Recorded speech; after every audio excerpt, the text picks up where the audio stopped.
ಅಂಬಿಕಾ, ನಾನು ಯಾರು? ಯಾರವರು? ಹೇಳು, ನಾನು ಯಾರು ಅಂತ. ಓಹೋ, ಮತ್ಯಾರು? ನನ್ನನ್ನು ಮುಟ್ಟುವ ಧೈರ್ಯ ಇರುವುದು ನನ್ನ ಅರವಿಂದ್ರಿಗೆ ಮಾತ್ರ. ಅವನನ್ನು ಬಿಟ್ಟು ಮತ್ಯಾರಿಗೂ ಇಲ್ಲ.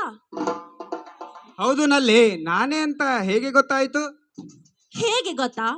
ಈ ನಿನ್ನ ಹೃದಯದ ಮಿಡಿತ ನನ್ನ ಹೃದಯಕ್ಕೆ ಹತ್ತಿರವಾಯಿತಲ್ಲ, ಆಗ್ಲೇ ಗೊತ್ತಾಯ್ತು ನೀವೇ ನನ್ನ ಅರವಿಂದ್ ಅಂತ.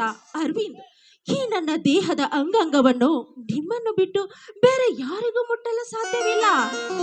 ಹೌದು ನಲ್ಲಿ, ಅರ್ಜೆಂಟ್ ಬರ್ಬೇಕಂತ ಹೇಳಿದೆಲ್ಲ, ಯಾಕೆ? ಯಾಕ ಯಾಕಂತ ಕೇಳ್ತಾ ಇದೆಯಲ್ಲ ಅರವಿಂದ್.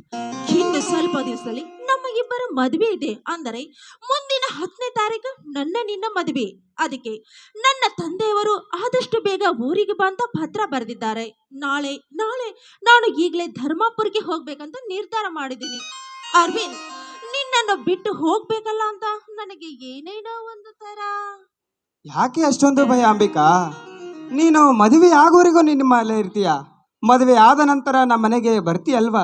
ಇನ್ನು ಏನಿದ್ದರೂ 15-20 ದಿವಸ ಮಾತ್ರ. ಮತ್ತೆ ಮದುವೆ ಆಗಿ ನನ್ನ ಮುಖ ಕಾಣಿಸುವೆಲ್ಲ ಅಂಬಿಕಾ. ಅರವಿಂದ್, 15 ದಿನಗಳಲ್ಲ, 15 ನಿಮಿಷಗಳು ನನಗೆ ನಿಮ್ಮನ್ನು ಬಿಟ್ಟು ಇರಲು ಸಾಧ್ಯವಿಲ್ಲ. ನಿಮ್ಮನ್ನು ಬಿಟ್ಟು ಇರಲು ನನ್ನ ಮನಸ್ಸಲ್ಲಿ ಏನೋ ಒಂದು ತರ ತಳಮಳವಾಗುತ್ತಿದೆ ಅರವಿಂದ್. ಅಲ್ಲ ಅಂಬಿಕಾ, ಆಕಸ್ಮಿಕವಾಗಿ ನಾನು ಇವತ್ತೇ ಸತ್ತು ಹೋದರೆ? ಅರವಿಂದ್, ದಯವಿಟ್ಟು ದಯವಿಟ್ಟು ಅಂತ ಮಾತನಾಡಬೇಡ ಅರವಿಂದ್, ಆಡಬೇಡ. ನೀನು ಸತ್ತರೆ ನಾನು ಖಂಡಿತ ಬದುಕುದಿಲ್ಲ ಅರವಿಂದ್, ಬದುಕುದಿಲ್ಲ. ನೀನು ಸತ್ತ ಸುದ್ದಿಯನ್ನು ಕೇಳಿ ನಾನು ಕೊರಗಿ ಕೊರಗಿ ಕಲ್ಲಿನ ಗೊಂಬೆ ಆಗುತ್ತೇನೆ. ಅಷ್ಟೇ ಅಲ್ಲ, ಈ ನಿನ್ನ ಸಾವಿನ ಸುದ್ದಿಯನ್ನು ಕೇಳಿ ವಿಷ ತೆಗೆದುಕೊಂಡು ನನ್ನ ಪ್ರಾಣವನ್ನು ಕಳೆದುಕೊಳ್ಳುತ್ತೇನೆ. ಅಂಬಿಕಾ, ಹೌದು ಅರವಿಂದ್, ನೀನು ಇಲ್ಲದ ಈ ಅಂಬಿಕಾಳ ಬದುಕು ನೀರಿಲ್ಲದ ಮೀನಿನಂತೆ ಅರವಿಂದ್, ನೀರಿಲ್ಲದ ಮೀನಿನಂತೆ. ನಾನು ಅಷ್ಟೇ ಅಂಬಿಕಾ. ನನ್ನ ಹೃದಯದ ಪ್ರಾಣವೇ ನೀನೆಂದು ತಿಳಿದುಕೊಂಡಿರುವೆ.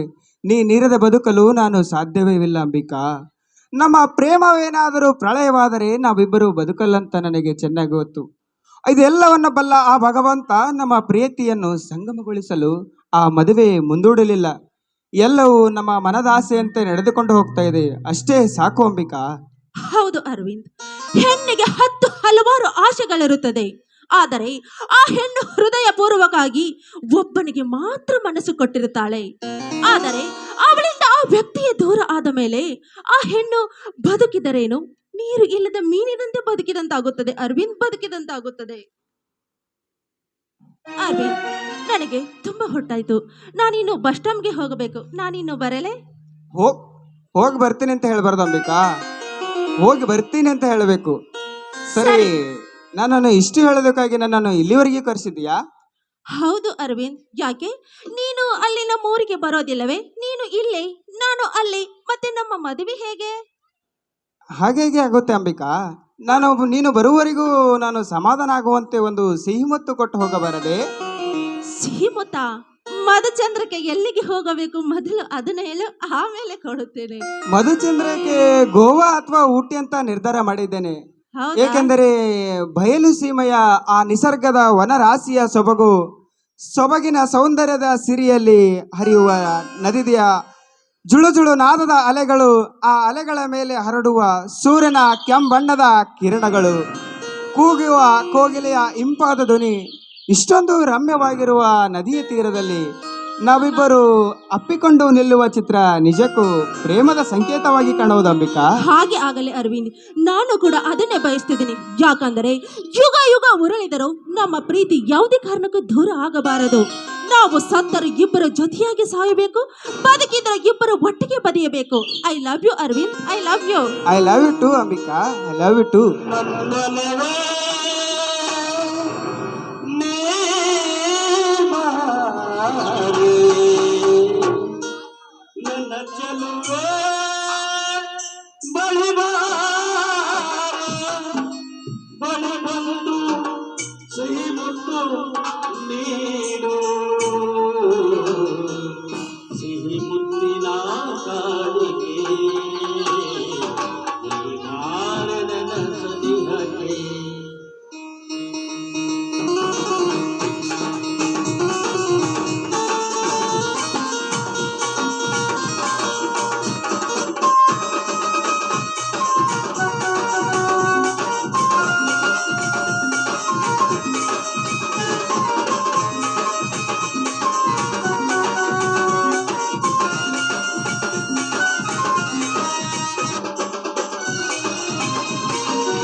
ನೀ ಬಳಿ ಬಂದ ಸಿಹಿ ಮುತ್ತು ನೀನು.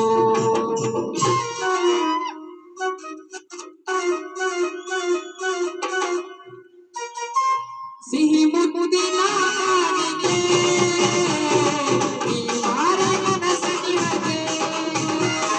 ಸಿಹಿ ಮುತ್ತಿನ ಕಾಣಿಕೆ ನೀ ಬಾರ ನನ್ನ ಸನಿಹಕ್ಕೆ.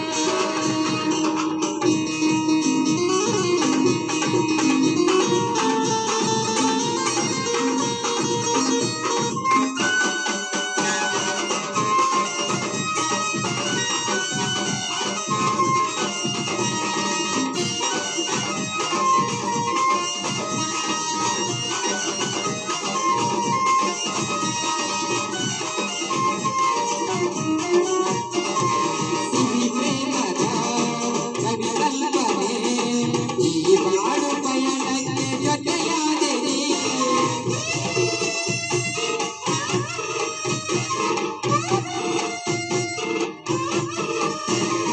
ಸಿಹಿ ಪ್ರೇಮದ ಕವಿಕಲ್ಪನೆ ಈ ಬಾಳು ಪಯಣಕ್ಕೆ ಜೊತೆಯಾದೆ ನೀ. ನನ್ನ ನೋವೇ ನನ್ನ ಚೆಲುವೆ ಬಳಿ ಬಂದು ನೀ ಬಳಿ ಬಂದು ಸಿಹಿ ಮುತ್ತು ನೀನು.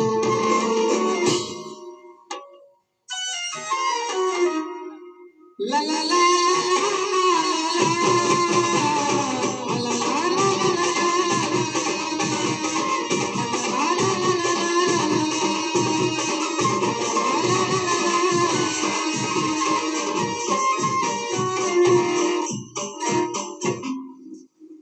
ಸರಿ ಅರವಿಂದ್, ನಾನಿನ್ನು ಹೋಗಿ ಬರಲೇ. ಹೋಗಿ ಬಾ ಅಂಬಿಕಾ, ನಾನು ಹೋಗಿ ಬರುವೆ. ಬಾಯ್. ಬಾಯ್.